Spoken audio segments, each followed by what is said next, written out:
नमस्कार, इन खबर में आपका स्वागत है। महाराष्ट्र में सियासत का संघर्ष जारी है और पैरेलल खेल भी होने लगे हैं। सुप्रीम कोर्ट से फैसला कल आएगा, लेकिन इस बीच बड़ा सियासी खेल हुआ है और अचानक अजीत पवार को सिंचाई घोटाले में क्लीन चिट दे दिया गया। इसके बाद कांग्रेस और संबंधित जितने भी दल हैं उन्होंने वार करना शुरू कर दिया है। प्रधानमंत्री नरेंद्र मोदी के उस वादे और दावे की खिल्ली उड़ाई है जिसमें कहा था उन्होंने कि न खाएंगे न खाने देंगे, उसको कहा जा रहा है कि खाएंगे भी और खिलाएंगे भी। यूँ तो 3000 मामले हैं जो टेंडर हुए थे सिंचाई घोटाले में, 70,000 करोड़ का मसला है। लेकिन अब सफाई जो आई है ब्यूरो की तरफ से, एंटी करप्शन ब्यूरो की तरफ से, वो ये कि हमने तो सिर्फ 9 मामले में क्लीन चिट दी है, उनका हाथ नहीं पाया गया है। अचानक ये सब कैसे हुआ? पहले दिन देवेंद्र फडणवीस ने चार्ज संभाला, इसके बाद अजीत पवार भी डिप्टी चीफ मिनिस्टर का चार्ज लेने के लिए पहुंचे, लेकिन उन्होंने चार्ज नहीं लिया। जानते हैं क्यों? क्योंकि एनसीपी की तरफ से और शिवसेना की तरफ से अजीत पवार को 2.5 साल सीएम पोस्ट का ऑफर दिया गया है।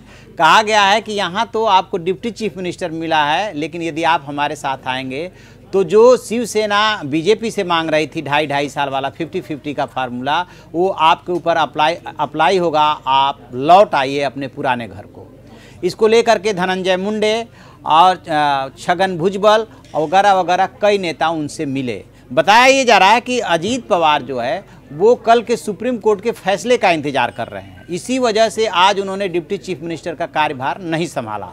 उन्हें लग रहा है कि यदि 54 में से 52 विधायक वापस आ गए हैं, 2 और विधायक वापस आए हैं शरद पवार के खेमे में, तो फिर वो और एक जो है विधायक बचते हैं नितिन पटेल, वो बच रहे हैं। इसके अलावा 52 विधायक जो है शरद पवार के पाले में आ चुके हैं। फिर अजीत पवार किसका समर्थन लेकर के देवेंद्र फडणवीस को समर्थन देंगे और मुख्यमंत्री बनाएंगे? इसी दुविधा में वो हैं कि अब बेशक अभी मैं बन गया हूं और जो 2 मसले चल रहे हैं, चाहे सिंचाई घोटाला या बैंक घोटाला, दोनों में आश्वासन भी मिला है दूसरी तरफ से कि आपकी मदद की जाएगी और एक में मदद की शुरुआत भी हो गई। तो बताया ये जा रहा कि जैसे ही ये देवेंद्र फडणवीस को पता चली बात कि ऐसे ऐसे इनको ऑफर दिया जा रहा है और अजीत पवार दुविधा में आ रहे हैं, तत्काल सिंचाई घोटाले वाले मसले में जो है जो एंटी करप्शन ब्यूरो है उसकी तरफ से चिट्ठी जारी कर दी गई। अब उसके बाद सफाई दर सफाई दी जा रही है, लेकिन बात ये नहीं है और ना ये महज इत्तेफाक हो सकता है कि मुख्यमंत्री पहले दिन चार्ज ले और पहले दिन ही वो चिट्ठी जारी हो जाए। ये सब सोची समझी रणनीति के तहत की गई है ताकि किसी तरह से फ्लोर पे जो है वो बहुमत साबित किया जा सके। अब पूरा का पूरा दारोमदार कल वाले फैसले पे है। एक बात, दूसरी बात कि शरद पवार की तरफ से ये भी माना जा रहा है, चूँकि अनुभवी नेता हैं, बड़े नेता हैं, जान रहे हैं कि वो जो 54 विधायक हैं उन्होंने विधायक दल का नेता उनको चुना था और जो जब हटाया गया उस समय विधायक दल की बैठक में 42 विधायक थे। स्वाभाविक सी बात है कि वो लीगल ओपिनियन ले करके अजीत पवार ये भी कर सकते हैं कि पैरेलल व्हीप जारी कर दें, यानी कि जयंत पाटिल जो पार्टी के अध्यक्ष हैं और विधायक दल के नए नेता बनाए गए हैं, वो वोटिंग के लिए जो व्हीप जारी करते हैं या किसी पर्सन को ऑथराइज करा के जारी कराते हैं, तो उसके पैरेलल जो है अजीत पवार भी व्हीप जारी कर सकते हैं और फिर वो लीगल डिस्प्यूट हो जाएगा। इसलिए शरद पवार चाहते हैं कि एक तो भतीजे हो, घर का झगड़ा घर में रहना चाहिए, सुबह का गया शाम को आ जाए, कोई बात नहीं, वापस लौट आइए। दूसरी बात कि आप पोस्ट के लिए गए हैं तो हम आपको चीफ मिनिस्टर पोस्ट ऑफर करते हैं 2.5 साल के लिए। और अब अजीत पवार को ये फैसला करना, अजीत पवार की दुविधा की वजह ये है कि 52 विधायक यदि वापस लौट गए हैं और चाचा शरद पवार का कोई इसमें खेल और नहीं बचा है, तो फिर 2 विधायकों से तो देवेंद्र फडणवीस सरकार बचने वाली नहीं है।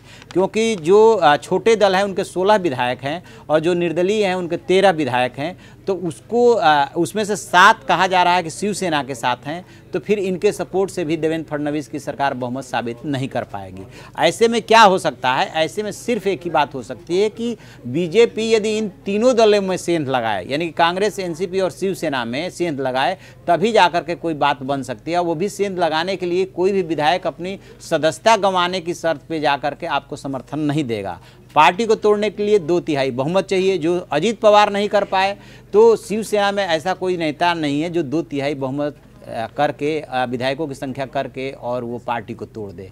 यही हालत कांग्रेस में भी है। तो मुश्किल तो देवेंद्र फडणवीस के आज की स्थिति में जिस वक्त हम आपसे बात कर रहे हैं साफ साफ दिख रहा है कि उनके पास बहुमत नहीं है। इसीलिए सुप्रीम कोर्ट में जब बहस हो रही थी तो उनके जो वकील है मुकुल रोहतगी, वो बार बार इस बात पे जोर दे रहे थे कि कौन सा आसमान टूट रहा है यदि राज्यपाल ने 14 दिन का टाइम दिया है फ्लोर टेस्ट के लिए, तो 14 साल या 14 महीने का तो नहीं दिया है ना। ये बात बार बार दोहराई जा रही थी, जबकि सुप्रीम कोर्ट ने ये संकेत दे दिया है कि ऐसा कई राज्यों में हुआ है जबकि टाइम जो है बहुत कम दिया गया है। जैसे अभी हाल में कर्नाटका में सिर्फ 24 घंटे में बहुमत साबित करने को कहा गया था और येदियुरप्पा बहुमत साबित नहीं कर पाए थे, उससे पहले ही रिजाइन कर दिया था।